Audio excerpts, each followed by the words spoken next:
দেখেন আমরা যে শব্দগুলি বারবার পড়ছি, প্রত্যেকটা শব্দে একটা জিনিস পড়ছি, ডোম। আবার যদি বলি ডোম ডোম ডোম, মজার ব্যাপার হলো এটা মূলত মাদ্দা, এটা মূলত ধাতু। এই ধাতু ধরে আমরা শব্দার্থ শিখবো। দেখেন একই আমরা অভিধানে এই শব্দগুলো একটা আরেকটার সাথে মিলে না, কিংবা একাধিক জায়গায় এই শব্দগুলো পাই এবং মনে রাখতে পারি না, এবং যখন আমরা বিভিন্ন আর্টিকেল পড়তে চাই যে শব্দগুলো মিলে না, তখন আমরা শব্দার্থ মনে রাখতে পারি না। এটি দেখেন এই ডোম, এই ডোম থাকলে কি অর্থ দিবে এটা আগে বোঝা লাগবে। দেখেন ডোম থাকলে আপনি বুঝবেন ঘর অর্থ দিবে। কি অর্থ দিবে? ঘর। আপনি ঘর নিশ্চয়ই চেনেন। এখন ডোমিসাইল মানে কি? তাহলে আমি ডোমিসাইল অর্থ লিখতে পারি আবাস। আমি ডোমেস্টিক অর্থ আমি পড়েছি কাউজ এন্ড ডোমেস্টিক অ্যানিম্যাল। তার মানে এই যে গরু একটি গৃহপালিত প্রাণী, তার মানে এই ঘর, এখানে গৃহ ডোমেস্টিক, কিংবা আমরা বাংলাদেশে কিংবা এয়ারপোর্টে দেখি যে ডোমেস্টিক বিমান কিংবা আন্তর্জাতিক ক্ষেত্রে ডোমেস্টিক মানে বাংলাদেশের মধ্যে যে জিনিসগুলো চলে, অর্থাৎ ইন্টারনাল। তার মানে ডোমেস্টিক মানে কি? তার মানে আমি এখানে যে কাজটা করতে পারি, ডোমেস্টিকটাকে দুইভাবে অর্থ করতে পারি। একটা হলো গৃহ বা কিংবা গৃহস্থ, আরেকটা হলো মানে যদি একটু ব্রড সেন্সে চিন্তা করি তখন এর অর্থ করতে পারি দেশীয়। তার মানে চিন্তা করেন আপনি যাই অর্থ করেন ডোমেস্টিক, মূলত আপনি ডম থেকে অর্থ করছেন, ডোম থেকে অর্থ করছেন। এখন ডোমেস্টিকেট, তার মানে এটিই থাকলে আমি বলছি শব্দটা দ্বারা ভার্ব বোঝাবে, তো এটিই থাকলে শব্দটা দ্বারা ভার্ব বোঝাবে। তার মানে ডোমটা হলো মাদ্দা। এর আগে এই যে শব্দগুলি, এই শব্দগুলি শব্দের সৌন্দর্যের জন্য ব্যবহার হয়েছে, আসলে এই শব্দগুলির কোনো মিল নাই বা কিংবা খুব কানেক্টিভিটি নাই কিংবা খুব বেশি প্রয়োজনীয়তা নেই। এই ডোম ধরে আগাচ্ছি। তার মানে এখানে করা অর্থ দিবে। কি করা? ঘরে কোনো কিছু করা, ঘর করা, ঠিক না? আমাদের অভিধান বলছে এটার অর্থ হলো ঘরোয়া পরিবেশে লালন পালন করা, ঘরোয়া পরিবেশে লালন করা। তার মানে আপনি চিন্তা করে দেখেন, আমি ডিরেক্টলি আগেই বলছি করা অর্থ দিবে কি করা? ঘরোয়া পরিবেশে লালন করা। আপনি এভাবে চিন্তা করে দেখেন। এখন ডোমেস্টিসিটি একই, এই টি থাকলে মূলত শব্দটা নাউন হয়, টি ওয়াই থাকলে ডোমেস্টিসিটি। আমাদের অভিধানে যে অর্থটা করেছে এটা হলো গার্হস্থ্য জীবন, গার্হস্থ্য জীবন। আপনি এইভাবে ভাবেন, দেখেন মিলে।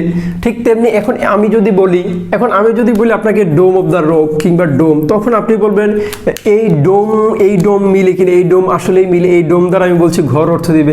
এখন আমরা সাধারণত বাংলাদেশের যে গম্বুজের 60 গম্বুজ মসজিদ, ওই মসজিদের কথা বললে আমরা বলি ওখানে ডোম কয়টা। ওই সাধারণ জ্ঞানে আমি যাচ্ছি না, আপনাকে সহজে পড়াই। তার মানে বাড়ির ছাদ, আমি যদি বলি যে সাধারণত বাড়ির ছাদ, তবে এই ছাদটা দ্বারা সাধারণত গম্বুজ বিশিষ্ট গোল হবে। ঠিক তেমনি এইভাবে মিলান ডোম। দেখেন মূলত ডোম শব্দটা চিন্তা করে দেখেন আপনি, ডোমটা এখান থেকে এসেছে। এখন আরেকটা শব্দ আছে, এটা হলো ডোমসডে বুক। এই শব্দটার মানে কি? মূলত 1086 সালে রাজা উইলিয়াম ইংল্যান্ডে যে তার ওই অঞ্চলের বাড়ির নিয়মকানুন, খতিয়ান, পচরা, এই জিনিসগুলো নিয়ে যেই বই কিংবা যেই নিয়মকানুন বের করেন, এটাকে মূলত বলে ডোমসডে বুক। তার মানে এইখান থেকে আপনি একটা শব্দ বের করে আনতে পারেন, কিংবা এই শব্দের সাথেও মূলত এই বইয়ের নাম কিংবা এই নিয়মের নাম ডোম, মানে বাড়ির সাথে ঘরের সাথে সম্পৃক্ত হওয়ার কারণে এটার নাম হয়েছে ডোমসডে বুক। তার মানে ইংল্যান্ডের একটা নিয়ম, ইংল্যান্ডের একটা এইটাকে কেন বলা হয় আপনি এটাও শিখে গেলেন। এই ডোম পারার কারণে আরো শিখবেন, একটু অপেক্ষা করেন, একটা ট্রিটমেন্ট শিখাই। এই ডোম ধরে যদি আগাই আমি, তখন লিখতে পারি ডোমিসিলিয়ারি। তখন এই ডোমিসিলিয়ারি অর্থ দেয় আবাসিক। এখন এই ডোমিসিলিয়ারি যদি আবাসিক অর্থ দেয়, তাহলে আমি যদি লিখি ডোমিসিলারি ভিজিট, তখন এই ডোমিসিলারি ভিজিট মানে হলো মূলত ঘরে আবাসিক কোনো পরিদর্শন। এই পরিদর্শনটা স্বাভাবিকভাবে এটা একটা ফ্রেজ। এই ফ্রেজটাকে ডোমিসিলারি ভিজিট দ্বারা মূলত বোঝানো হয় রোগীর বাড়িতে এসে ডাক্তার যখন তাকে চিকিৎসা করবে, তাকে দেখবে, তখন এটাকে বলে ডোমিসিলারি ভিজিট। ঠিক তেমনি ইংরেজিতে আর একটা টার্ম আছে, এটা হলো ডোমিসিলারি ভিজিট, না বলে আমি যদি বলি ট্রিটমেন্ট। তার মানে বাড়িতে বসে আপনি যে ট্রিটমেন্টটা পাইলেন ডাক্তারের কাছে, এটাকে বলে ডোমিসিলারি ট্রিটমেন্ট। তার মানে আপনি ডম ধরে আগাইয়ে আপনি ডোমিসিলারি বুঝলেন, ডোমিসিলারি ট্রিটমেন্ট বুঝলেন, আর ডোমিসিলারি ভিজিট বুঝলেন, ডোমিসাইল বুঝলেন, ডোম বুঝলেন, ডোমেস্টিক অ্যানিমেল বুঝলেন। তার মানে আপনি ডোম ধরে আগাইলে ডোমিসাইল বুঝলেন, আবাসিক বুঝলেন, দুনিয়াটা বুঝলেন। এবার আসি, দেখেন আমি একটা ভিডিওতে বলেছিলাম আপনাকে ডোমেস্টিক পড়াইতে গিয়ে যে এই ডোম থাকলে মূলত ঘর অর্থ দেয়, ঠিক না? এই ডোম মানে ঘর। যেমন cow is a domestic animal. তার মানে এই ডম বলতে গৃহ, কিংবা আমরা বাংলাদেশে বলি ডম বলতে মানে ডোমেস্টিক দ্বারা দেশীয় বিমানকে বোঝায়, এয়ারপোর্টে ডোমেস্টিকটা ব্যবহার হয়। ঠিক তেমনি এই ঘর ছাড়াও ডোম শব্দটা সাফিক্স হিসেবে, শব্দাংশটা সাফিক্স হিসেবে ব্যবহার হয়, সাফিক্স হিসেবে, সাফিক্স হিসেবে, সাফিক্স হিসেবে, সাফিক্স হিসেবে ব্যবহার হয়। আপনি দেখেন এইখানে ওয়াইজডম শব্দটা যখন আমি লিখছি, ওয়াইজটা মূলত ওয়াইজ, এইখানের ইটা মূলত এখানে বাদ পড়েছে। ওয়াইজ বললে আপনি বলবেন জ্ঞান, ঠিক না, ওয়াইজ পারসন। ঠিক তেমনি ওয়াইজডমটা হলো ওয়াইজের অবস্থানটা কেমন, জ্ঞান। ফ্রিডম কিংবা বোর্ডম, এখান থেকে বোরিং।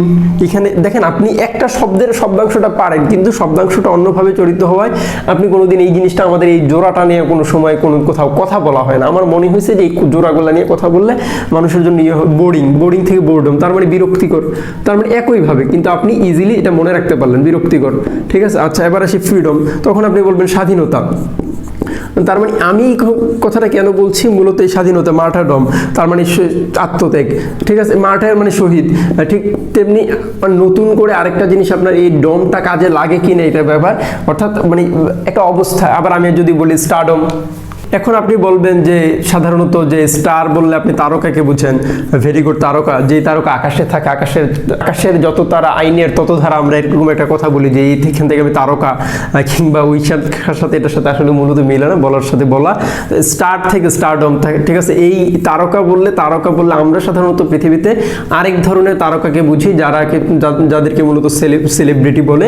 তো স্টারডম, এই ডমটা মূলত, আমি যদি এরকম একটা বাক্য বলি, he rose to stardom after his first speech, তার মানে সে প্রথম বক্তৃতার পরেই সে তারকা হয়ে গেল, তারকা খ্যাতি পেয়ে গেল। তার মানে এই স্টারডম ধরে আমি আগাচ্ছিলাম।